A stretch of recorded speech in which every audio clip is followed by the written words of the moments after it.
Hello guys, welcome back to our YouTube channel.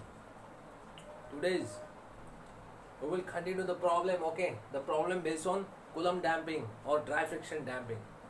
Important problem. Let us see how to solve such a variety of important problem. So guys, 10 kg mass is connected to a spring of stiffness 3000 Newton per meter, okay? And released after giving an initial displacement of 100 mm. Assuming that the mass moves on a horizontal dry surface, determine the position at which the mass comes to at rest position. Assume that the value of mu 0.12. So देखिए फिर write down the given things. Okay. So what is given? Stiffness, mass is given. Okay, mass कितना है? 10 kg. Stiffness कितना है 3000 newton पर meter okay and after giving an initial displacement x naught the value of x naught is 100 mm okay assuming that the mass moves on a rough horizontal surface determine the positions final displacement आपको find out करना है और the value of mu is equals to 0.12 ठीक है सो देखिए ये है आपका मास इधर ए अरेंजमेंट है स्प्रिंग ठीक है ये आपका फिक्स सपोर्ट और यहाँ पे क्या है हॉरिजॉन्टल ड्राई सरफेस ठीक है अब इनिशियल डिस्प्लेसमेंट तुम लोग कितना दे रहे हैं इनिशियल डिस्प्लेसमेंट जो है 100 mm हम लोग दे रहे हैं ठीक है सो डायरेक्शन ऑफ वेलोसिटी ये साइड है राइट हैंड साइड में ठीक है तो यहाँ पे इसके अगेंस्ट में फ्रिक्शनल फोर्स एक्ट होगा इधर आपका स्प्रिंग की वजह से एक स्प्रिंग फोर्स एक्ट होगा जो स्टिफनेस इनटू डिफ्लेक्शन के ठीक है अब ये बॉडी का सल्फेट mg इस तरफ नॉर्मल रिएक्शन Rn इस तरफ हो जाएगा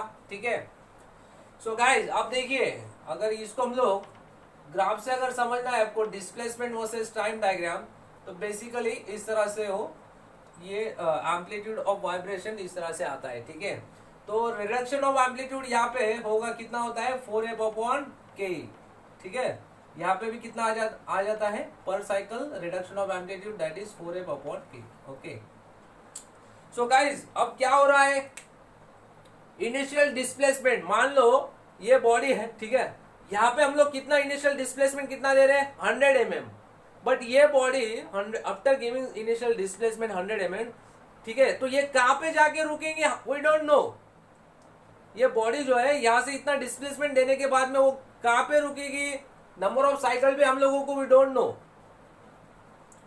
सो before that you have to find out the number of cycle after completing this oscillation cycle ठीक है तो एन नंबर ऑफ साइकिल आप फाइंड आउट करने के बाद में ही आप मालूम पड़ेगा कि कितने नंबर ऑफ साइकिल होने के बाद में आपको फाइनल डिस्प्लेसमेंट मिल रहा है ठीक है तो उसके लिए फाइनल डिस्प्लेसमेंट जो है वो आपको एज्यूम करना है x naught is equal to 0 important concept guys ठीक है अब देखिए जो फॉर्मूले है वो क्या फॉर्मूला है frictional force is equals to mu mg आप जानते हैं यू नो दैट तो रख दो फिर क्या आ जाएगा म्यू कितना दिया है 0.12 यू हैव टू एज्यूम मास का वैल्यू कितना दिया है 10 जी कितना लेंगे 9.81 तो फ्रिक्शनल फोर्स आपको मिल जाएगा अगर आप कैलसी में सॉल्व करोगे वो आएगा न्यूटन के अंदर ठीक है so guys let me right here the value of frictional force is 11.77 ठीक है देखिए फिर अब लॉस ऑफ एम्पलीट्यूड और रिडक्शन ऑफ एम्पलीट्यूड पर साइकिल उसका फॉर्मूला क्या है लॉस ऑफ एम्पलीट्यूड और रिडक्शन ऑफ एम्पलीट्यूड पर साइकिल वो क्या फॉर्मूला है उसका delta is equal to 4f/k ठीक है फ्रिक्शनल फोर्स हम लोगों ने फाइंड आउट किया अभी जस्ट 4 इंटू 11.77 अपॉन k का वैल्यू कितना है 3000 ठीक है so guys delta you will get delta in meter जो आता है 0.0157 ठीक है अच्छे से लिख लो ठीक है सो गाइस और एक फॉर्मूला मैंने आपको बोला था याद रखने के लिए फाइनल डिस्प्लेसमेंट अगर फाइंड आउट करना है तो x naught minus N into delta delta मालूम है नंबर ऑफ साइकिल मालूम नहीं है इनिशियल डिस्प्लेसमेंट मालूम है ठीक है अब फाइनल डिस्प्लेसमेंट जो आपको एज्यूम करना है कितना जीरो एज्यूम करना है. So you have to assume final displacement that is X N is equals to zero. Okay, what do assume? X N is equals to zero. So रख दो फिर. अगर जीरो एज्यूम किया एक्स एन तो initial displacement X not कितना है? 100 mm.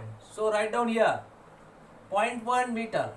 ठीक है, मीटर में लेंगे 0.1 meter minus N into delta कितना फाइंड आउट किया?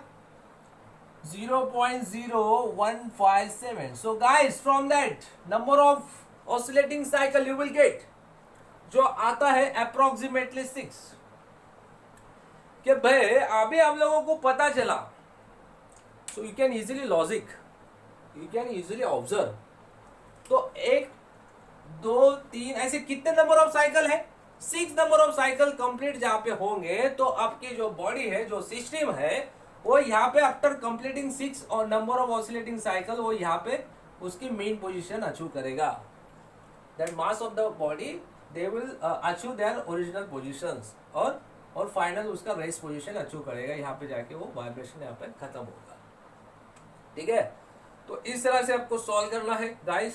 अब मालूम होगा कि नंबर ऑफ साइकिल एन 6 है तो यहाँ पे आपको इजीली आप फाइनल डिस्प्लेसमेंट आपको मिल जाएगा after completing 6 number of cycle.